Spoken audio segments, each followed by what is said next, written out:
খোয়াই জেলা police super এর নিকট এডিশনাল এসপির মাধ্যমে সিপিআইএম খোয়াই মহকুমা কমিটির পক্ষ থেকে সেখানে ডেপুটেশনে মিলিত হই। মূলত দুইটি বিষয় নিয়ে আমরা এখানে আলোচনা করি। প্রথমত, উত্তর সিংগিছড়ার একটি ঘটনা। একজন মহিলা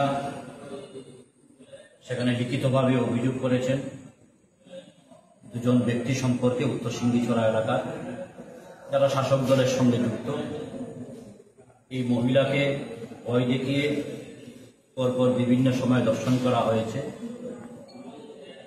সেখানে দোষীদের বিরুদ্ধে প্রয়োজনীয় ব্যবস্থা গ্রহণ করা, কঠোর আইনানুগ ব্যবস্থা গ্রহণ করার জন্য আমরা দাবি জানাই। পাশাপাশিভাবে এই সময় আমাদের শহরে দৈনিক সংবাদ পত্রিকার সাংবাদিক আশিস চক্রবর্তী, উনিও শাসক দলের আশ্রিত একজন স্থানীয় নেতৃত্বের দ্বারা এখানে আক্রান্ত হন।